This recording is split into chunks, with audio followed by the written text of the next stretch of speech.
ایک ایسی قوم جو اتنی زیادہ برائی میں ڈوب چکی تھی کہ انہوں نے ہر حد پار کر دی تھی۔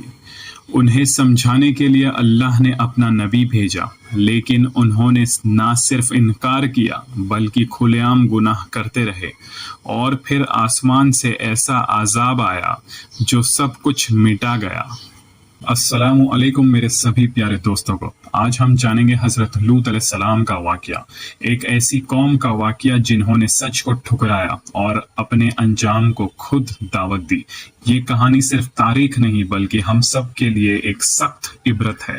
حضرت لوط علیہ السلام کا واقعہ۔ حضرت لوط علیہ السلام اللہ کے پیغمبر تھے۔ وہ حضرت ابراہیم علیہ السلام کے بھتیجے تھے۔ جب حضرت ابراہیم علیہ السلام نے لوگوں کو اللہ کی طرف بلایا تو حضرت لوط علیہ السلام بھی ان پر ایمان لے آئے۔ بعد میں اللہ نے حضرت لوط علیہ السلام کو الگ قوم کی طرف نبی بنا کر بھیجا۔ یہ قوم سودم اور گمورہ کے علاقے میں رہتی تھی۔ یہ شہر آج کے زمانے میں جارڈن اور فلسطین کے قریب کے علاقوں میں مانا جاتا ہے۔ اس قوم کی سب سے بڑی برائی یہ تھی کہ وہ ایسے گناہ کرتی تھی جو دنیا میں پہلے کبھی کسی قوم نے نہیں کیا تھا۔ قرآن میں اللہ فرماتا ہے کہ وہ مردوں کے پاس شہوت کے لیے جاتے تھے اور عورتوں کو چھوڑ دیتے تھے، یعنی وہ فطرت کے خلاف کام کرتے تھے۔ صرف یہی نہیں، وہ مسافروں کو لوٹتے تھے، بری حرکتیں کرتے تھے اور کھلے عام گناہ کرتے تھے۔ انہیں اپنے گناہوں پر کوئی بھی شرم نہیں ہوتی تھی۔ حضرت لوط علیہ السلام کی دعوت۔ حضرت لوط علیہ السلام نے اپنی قوم کو سمجھایا۔ انہوں نے کہا، اللہ سے ڈرو اور ان بری حرکتوں کو چھوڑ دو۔ انہوں نے اپنی قوم کو سمجھایا کہ یہ کام بہت بڑا گناہ ہے اور اللہ اسے ناپسند کرتا ہے، لیکن قوم نے ان کی بات سننے کے بجائے ان کا مذاق اڑایا۔ انہوں نے کہا، لوط کو اور اس کے گھر والوں کو شہر سے نکال دو، یہ لوگ بہت پاک بننے کی کوشش کرتے ہیں۔ یعنی جو انہیں گناہ سے روکتے تھے وہی ان کو برا لگتا تھا۔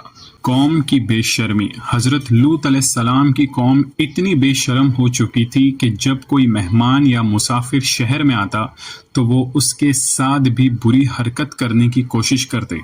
حضرت لوط علیہ السلام انہیں بار بار سمجھاتے رہے، لیکن انہوں نے کبھی اپنی عادتیں نہیں بدلی۔ فرشتوں کا آنا۔ ایک دن اللہ نے حضرت لوط علیہ السلام کی قوم کو عذاب دینے کا فیصلہ کر لیا۔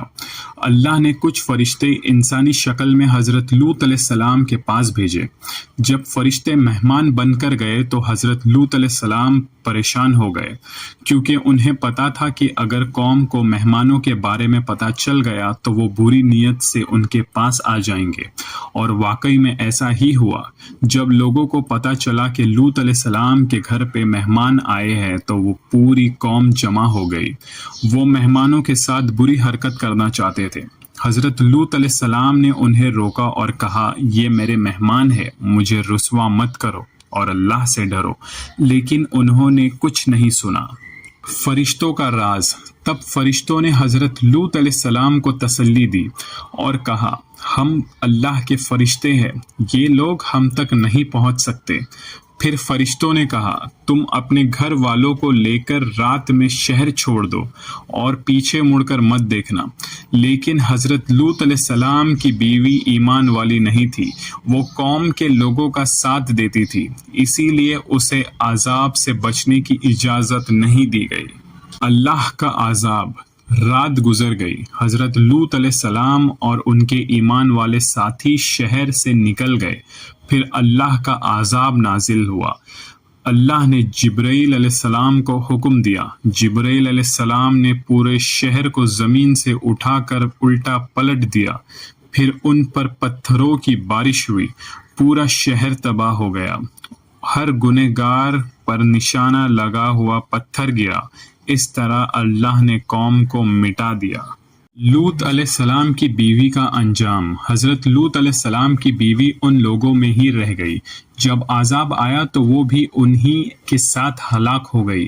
قرآن میں اس کا ذکر اسی لیے کیا گیا ہے تاکہ لوگ سمجھ سکے کہ نبی کا رشتہ بھی کسی کو نہیں بچا سکتا اگر وہ اللہ کی نافرمانی کرے۔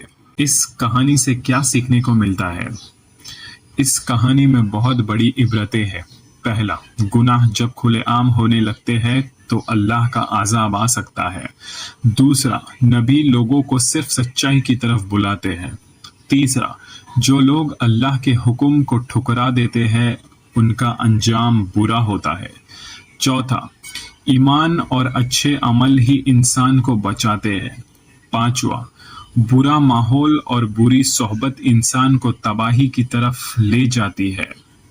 حضرت لوط علیہ السلام کی قوم کا واقعہ ہمیں یہ یاد دلاتا ہے کہ جب انسان اللہ کی ہدایت کو چھوڑ دیتا ہے تو وہ گمراہی میں گر سکتا ہے۔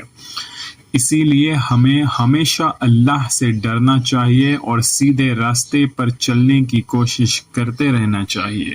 اگر آپ چاہتے ہیں کہ ایسی نبیوں کی پیاری اور سیکھ سے بھری کہانیاں آپ تک پہنچتی رہے تو ہمیں سبسکرائب ضرور کرنا، ویڈیو کو لائک کرے اور اسے شیئر کرے۔ ان خوبصورت کہانیوں کو دوسرے تک بھی پہنچائے۔ ہو سکتا ہے آپ کے شیئر کرنے سے کسی کو ایک اچھی سیکھ مل جائے۔ اللہ حافظ، ملتے ہیں اگلے واقعہ کے ساتھ۔